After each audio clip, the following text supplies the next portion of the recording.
Everybody wants to know what I would do if I didn't win. I guess we'll never know.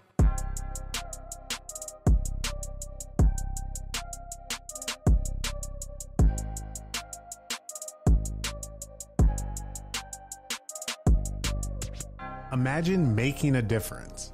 No, imagine being the difference. The difference between I can't and I can, or I won't and I will. The reason someone chooses to wake up and strive for greatness. In life, it can feel like everything is working against you. Let's defy all odds and break generational curses. This is Overstepping Poverty with Daquan and Zachaeus. Welcome back to Overstepping Poverty, the podcast that provides you with tips, tricks, and hacks in overstepping poverty. My name is Daquan Brooks, and I'm here with my co-host Zachaeus Shaw.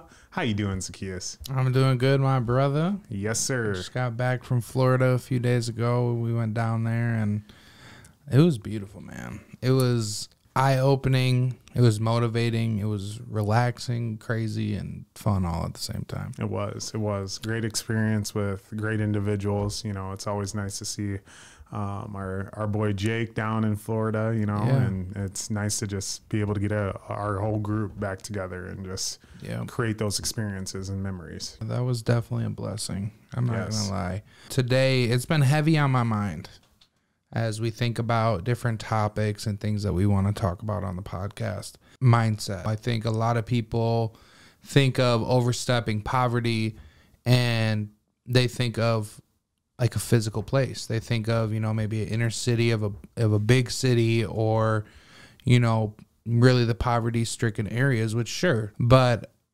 more of where I'm coming from, and I think we're coming from as a whole, is poverty is not a physical thing in the sense of what we're talking about. Poverty is your mindset. Whether you come from the slums or you come from wealth, your mindset is really what determines how your life is and how you're going to live that life. We've met people, we know people who come from great backgrounds, great family, and for whatever reason, they're not meeting up to the quote-unquote expectations that society puts on them based off of where they come from. And I think it's directly correlated with the mindset. And for me, what poverty mindset truly means is you're lacking the basic needs. And when it comes to your mind, you're not thinking that you can achieve things. You have no self-confidence. You have no self-worth. You don't feel like you're worth anything. You don't feel like you deserve things. You don't feel like you deserve to be celebrated, all those types of things. And I think that can really hold people back. For us, we want success, and success is different for everybody.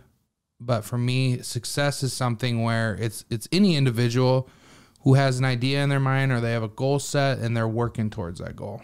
You know, it doesn't matter what that is. As long as you're trying to move forward and be better, I think that that's all that matters. And when you're in a poverty mindset, that's the complete opposite. I'd like to hear what you have to say about that. What do you think is, like, I guess, a poverty mindset, and how can that hold people back from really becoming them true selves? Actually, this is, I feel like, a topic that everyone's been wondering about. And the reason that they've been wondering about this is because when everyone sees our name, that's what we wear out in public, our name, our brand, our logo, and that's overstepping poverty. And so everyone usually asks, and they usually connect it to, is a lack of money, or a lack of education, or a lack of, I mean, your natural things that you need in life, you know, water, food, like that someone's living in the slums of somewhere. Sure. That's what they feel like poverty is. And in one end, that is what poverty is. What it actually is it's being poor. But the poor side of that is your poor mental health, your poor mindset, your poor groups, your poor inner circles, your poor attitude, your lack of will to really be successful. And everyone's been asking me, and they're like, overstepping poverty. Oh my gosh. Like, are you going to tell us financial tips, tricks and hacks to where I can be like successful in life and make a bunch of money and whatnot? And it usually comes right down to money. And I'm like, well, listen, the way that you become successful is it starts up here. It starts in your head. How are you waking up, and what are you thinking is going to advance you to that next step, to that next level? You know, are you practicing good mental health things? Are you meditating? Are you going to the gym? Are you going on walks? Are you reading books? Whatever helps you become more mentally stable and wanting that will to accomplish just not one thing in life, but all things in life. Yeah. Are you there, or are you at the part where you're feeling comfortable and you feel like you just want to get by with your day? And that's the difference between where we're at. And that's why we chose the name Overstepping Poverty. It's because it's so broad, but people like to make it in just one thing. Yeah. They like to make it over just how much money do you have in your pocket? And that's not what it is. And we have come from some stressful situations in life, and we've overcame those. So a lot of people look up to us and they want to know exactly how we have overcome those things. And this is where it is. It's the mindset. This is how we overcame every single roadblock, every single obstacle that we have in life. You know? So that's a great question. I think that's the way that you find a way out. And if you aren't finding that way out, it's because you're lacking this, and you need to get into that right mindset on, I'm going to achieve absolutely everything in life. And there's not one person that's going to stand in my way. Right. So that's where I get from. I think there's a lot of people that I talk to, and it's a lot of people, especially when they're younger, early 20s, you know, later teens, or even into your 30s, whatever, and mortgage. And when I'm meeting people about buying a house, I find that a lot of people are scared to ask questions. I think that people feel dumb, people feel stupid, and I think that's the wrong mindset to have. If you're talking to a child, do you expect a child to know how to tie their shoes if you've never taught them how to do it? Absolutely not. No, and that would be unfair to expect that from them. And I think that's the same thing and how I feel about people when they come to me with questions and they literally tell me, hey, I feel dumb for asking this, but that's the wrong mindset. You should be excited to ask these questions. Be curious in life. You know, it's about being a good listener and doing all these things, but ask questions. That's the only way we grow. And that leads me to like having a growth mindset. That's the opposite of the poverty mindset, right? And that growth mindset, if you're not thinking how can I grow? How can I get better? How can I do this better? I'm doing good, but I can always get better. Always room for improvement. Exactly. And I think the really, really strong and positive and good people take it upon themselves to strive for more and not be satisfied with what they have, and not in a greedy sense. You don't ever want to be greedy, but you also want to be ambitious. You also want to push the envelope and shock the world. Right. You know, do something that maybe you don't even think that you could do. And that's where you're going to find a lot of growth, a lot of success. And that's the crazy thing about it is when you're going down different paths and you are in that growth mindset and you're doing new things, each one of those paths are going to open up new paths. So just like us doing this podcast, we're doing this with the idea of wanting to help a lot of people. At the same time, that's creating exposure for us. At the same time, that's leverage. So the more people that know our names, the more people that know what we're about, they can look at our podcast, look at the episodes, hear how we think. It's giving people an idea of who we are. And without that growth mindset, we'd still be playing video games every night. Right. And there's nothing wrong with that. But at a certain point, when you're trying to grow and you're building a family and you have priorities, sometimes those things are no longer available to you. And although they shouldn't be if you're not able to get everything that you need to be done and be growing. Right. There's actually something I actually want to say on the fact when you were saying people ask questions and they feel dumb for asking questions. There's two statements that I live by in life. One, closed mouths don't get fed. Love that. Two, if you don't ever ask, you'll never know the answer. Right. And there's people who are content without knowing the answer. And that is an issue. Like, how do you expect to better yourself without having the knowledge or the information to do that? Yeah. And so that's what we're here for. And that actually brings me to my next question. And that is, can a person's environment affect their mindset towards poverty? And how can they overcome it? A person's environment can definitely affect someone's mindset towards poverty, because especially if you're growing up in poverty, you might not think that there's ever a way out. We know that there is, but if you're growing up in that and you don't have a different perspective, or you don't have somebody shining a light on you to kind of help you see the world a different way, it can definitely affect how you feel. It can make you feel like a victim, and it could make you feel like you never want to be in that place ever again. So right. it can drive you both ways. On the other side, if you're coming from a standpoint of coming from a wealthy family or something like that, you might not think poverty is anything that could ever affect you ever in your life. And that kind of can play a trick on you when you don't realize that your mindset, like we said, is really where that poverty can be. It's worse than the physical poverty, because you can't get away from what's in your head. Right. You can leave the house, you can go down the street and go somewhere, but you can't leave your head. That comes with you. So that mindset is so important, because it's the person that's talking to you. It's those 80,000 thoughts you're getting every single day. Mm-hmm. If that's not right, you can't be right. I think that it definitely plays a big role. And how you overcome that, it's little things. It's being grateful. And I mentioned it before, writing down the things you're grateful for. If you can write 100 things down, which it's tough, you're going to feel so much more grateful after that. When you wake up every day and the first few thoughts you have is, I'm grateful to be alive. And then, for me, I can wake up, say I'm grateful to be alive, wake up next to a beautiful wife, wake up in a home, have a child, all these things. When you start being more intentional and appreciate those things, it changes everything. Then you're much more appreciative of them. If you ask a lot of people what they are most grateful for, a lot of times it's hard for them to say even a few things. Right. So being intentional. And environment-wise, it's crazy to actually think about, just because you grow up in an environment, and when you're growing up, you learn things from your parents. You learn things from your family, your immediate family. You learn things from school or anything like that. So people don't understand is at some point in time, you can actually change what environment you're in.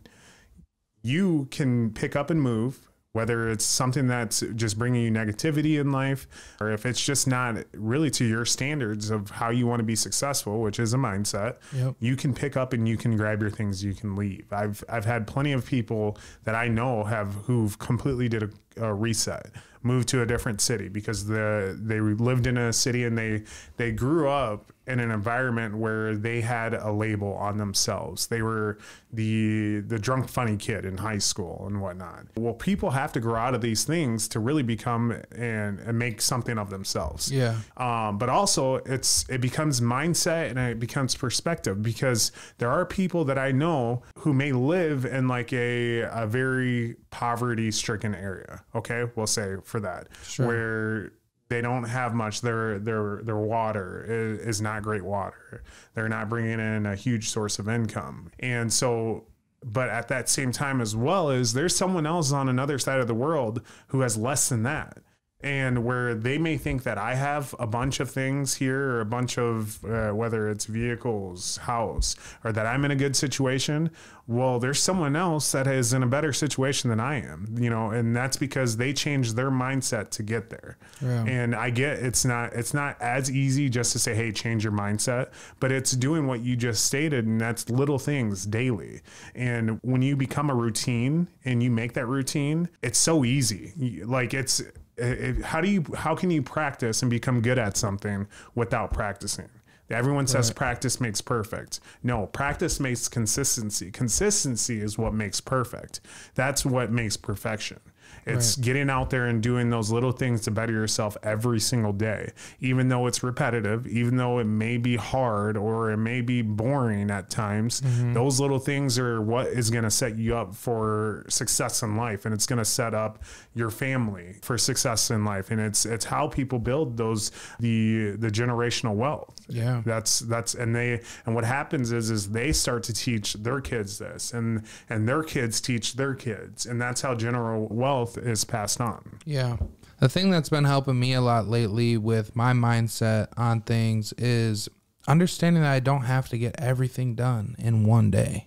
it can become overwhelming when we set goals for ourselves and there's things that we want to reach and we feel like we need to reach them all at the same time. When all actuality, you just need to be getting better, 1% better every single day. And I had a football coach growing up, and he used to tell us in practice, if you're not getting better, you're getting worse. There's no in between.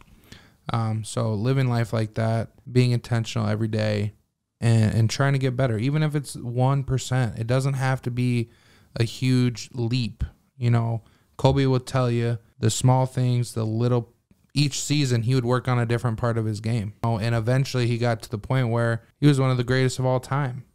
And, you know, that really leads me into the next question. You know, we're both big sports guys. We love sports. We feel like they're super important throughout your childhood, growing up, and even in adulthood. What role do you think mentors and coaches play in helping people overcome that poverty mindset? So what they do is they instill a positive mindset, a teamwork, team building mindset in your head, because we all know that it's tough to make it in this world alone. I always say it takes a community when it comes to that. They also instill that in any failure or any loss, there's positive things that you can take out of that.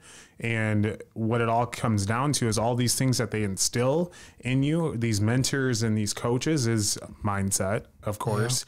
Yeah. And so what that does is it allows you to continue to progress in life. And you take these skills, these tools that they have given you and passed along to you that they've learned already in their life, they pass along to you, and you take these things and you become successful in whatever you're doing. Okay. And so what happens next is mentorship. You know, these coaches, they got you through high school, they got you through college, they got you through a lot of places in life where you're truly trying to find yourself, right, and grow. Now, what came next is now mentorship. And what they do is they allow you to grow past where you became comfortable, because once you stopped having a coach and whatnot, typically you stopped learning, because you just take whatever you had and you just roll with it. And that's how people get complacent. And that's how they tend to just say, hey, listen, I woke up today and that's enough for me. Right. You know? And so mentorship is super important, because they're going to take you and tell you things that now you don't know. Because from like age 25 to like 26, it's tough. 25 to 30, I will say, it's tough on that. And when you get to 30, I feel like you become very, very mindful of where you're at in life. And at 30, that's usually when people start to break away from where they were at from college and all these other things. And they start picking up on other things that they learned through mentorship, or just through growth and like going through failures and whatnot. So I think both of those are super important to help you really become a better individual, and a better individual to society as a whole. Yeah. How about you? Well, you know, I coach football, and I think they're some of the most important people for the youth growing up, right? And like you mentioned, a lot of people grow up playing sports their entire life, and then once they graduate high school, they're done. If you can think back to the sports that you would play growing up and think of how much joy that brought you, how much of a release those sports were for people, how many life lessons were taught to people through those sports, I think it's super important. And you can tie that in with a mentor. A coach and a mentor is going to look at you, and they're going to see things, again, that you don't. They're going to see little things, and everybody has a different eye to spot things. But when you have a mentor or a coach that is invested in you, that wants to see you grow, that wants to see you win, that can take you from 0 to 100. That person alone could have your mindset switched in just a couple of weeks. And it's not something that happens overnight, because you've been trained with that mindset really your entire life. But when you let somebody come in, when you're vulnerable and you let someone help you, then you're going to be able to do a lot better than just on your own. I like that. That actually brings me into our last question. What impact does scarcity mindset have on person's ability to overcome poverty? I would say scarcity mindset is feeling that it's like when somebody gets a lot of money, right? They don't want to spend it. They want to save it. And the thing about money is it loses value every second in America, right? So the thing that you're so scared of losing is already losing. And that's a perfect analogy of how the scarcity mindset keeps you in poverty. You know, it keeps you in that poverty mindset because you think because you have something that you can't go get more. You think it's the opposite of abundance. We talked about abundance, right? And how when you think that there's enough for everybody can succeed, you're going to do a lot better. But when you feel like there's not enough, you need to hold on to this and you need to hold on to that. You want to gatekeep. You don't want to give information to people because you feel like they do better than you. I don't like that mindset. And I'm not saying you can't be successful because there's successful people that have that mindset. I wonder how many people actually like those people. I wonder how many people that want to be around them, if they're just gatekeeping all their information, going to be pretty positive that their circle probably isn't a bunch of guys that I would want to hang around personally. For me, that scarcity mindset, it's just a flaw. Anything you want is out there in the world. If you look outside and try to find abundance, a lot of people are like, oh, I don't see anything, until you see the abundance of grass or the abundance of air that we're able to breathe outside, or you see the abundance of opportunity when you have a different mindset, the abundance of opportunity that there is in a place like Sioux Falls, South Dakota, and all over the country. So, yeah. And going off of that, I think of something different, not just as far as abundance and like money and how it loses value, but it's there to be made or there to be taken. What I actually see is scarcity mindset.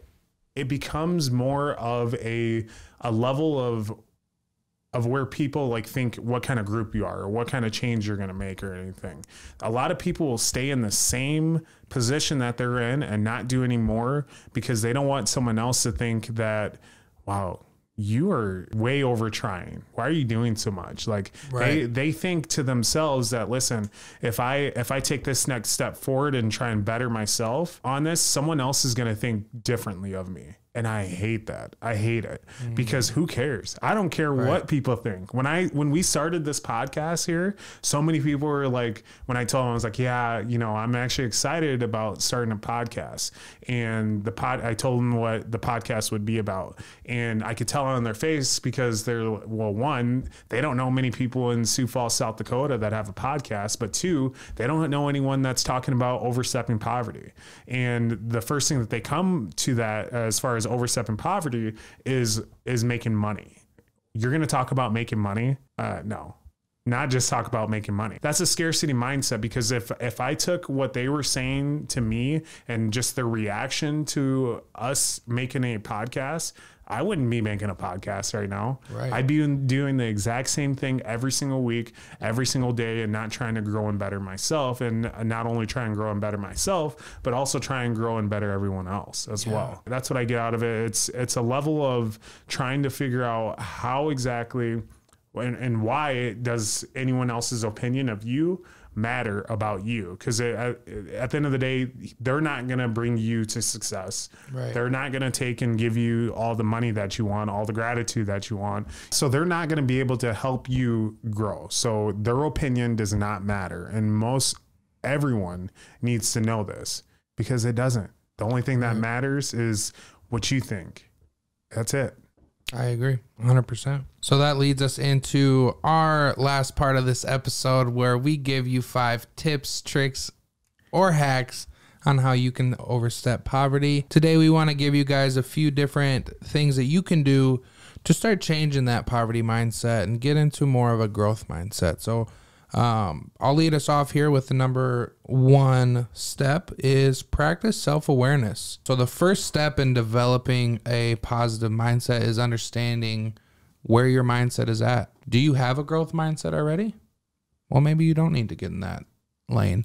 If you're somebody who is content with where they're at, I challenge you to look at how can you get better. And then if you're in a poverty mind state, we need some work. Right? We have to start believing in ourselves. We have to start believing that we can do it, build that self-confidence, and the rest will start to follow. Absolutely. And next is embrace challenges. Rather than avoiding challenges or fearing failure, take those opportunities and try and make of them what you can. Most people always think like, what if I fail? What if I fail? Well, what if you don't? What if it works out? What if it becomes the best thing that you've ever done in your life and it leads you to all these new opportunities, this opportunity of growth? What if it does that? It's a mindset. You need to embrace these challenges. You need to take that leap of faith. I've actually learned over the last couple of years, when I start feeling anxious or I start feeling like overwhelmed because an idea comes up and it kind of scares me, or I'm going to meet with somebody and I start to get nervous, I like look for that now, because when you start feeling like that, you're starting to feel uncomfortable. And that's actually where you need to go. That's your body telling you like, I'm nervous about this, but that's good. It's not bad to feel like that. Right. You know, it's a good thing. And if you feel that way, go for it. Right. The third one here is focus on solutions. This is one of my favorite ones that we've done for any of the tips, tricks, and hacks, because I feel like it's something that I have to do every single day in my career, and that's focus on solutions. We're problem solvers. When a problem comes up, a growth mindset, a positive mindset is going to say, let's figure it out. Okay, we're not going to let it sit there and grow, and we're not going to let it ruin everybody's mood or the day. No, we're going to figure it out. We're going to take care of this, and we're going to move on. Because when you don't let it fester and sit there, then you can just move on to the next thing, and it makes life a lot easier. That's facts. And the fourth one is learn from your mistakes. Everyone makes mistakes. There's not one person in this world that is perfect. There's not one person in this world that does not make mistakes. But there are people in this world that take advantage of their mistakes and they learn from them. So when you make a mistake, it's all about how you respond. That's what matters. Because at the end of the day, you are going to make a mistake, period. It's how you respond. How are you going to move forward? How are you going to react? The most successful people in the world, they acknowledge their mistakes and they actually enjoy making these mistakes, because if they fail, that means that they didn't know something, and it's something that they can take advantage of and actually learn. Absolutely. And it's what I say all the time. It's if you fail, you should fail forward, which means you need to learn from your mistakes. Don't do it again and just move on. That's beautiful. The last one here is practice gratitude. I talked a little bit about this, and I promise you guys write down again every morning for a week. Write down 5 to 10 things you're grateful for as soon as you wake up. You're going to be in a completely different mindset for the rest of the day, because you're going to remember those things that you're grateful for, and you're going to remember your why. Why do you get up every day? Those first few things you name as why you're grateful for, that's your why. Absolutely. Well, thank you guys so much for tuning in to our 9th episode, Mindset. Until next time, Overstepping Poverty, this is Daquan Brooks. And Zachaeus Shaw. Like and follow. We'll see you guys next time. Thanks for tuning in to another episode of Overstepping Poverty. We hope you found this week's discussion informative and thought-provoking. We know that tackling poverty is a complex issue, but by working together and understanding the root causes, we can make progress towards creating a more equitable society. If you enjoyed this episode, please share it with your friends and family, and don't forget to subscribe to our show. Until next time, let's take the next steps in Overstepping Poverty.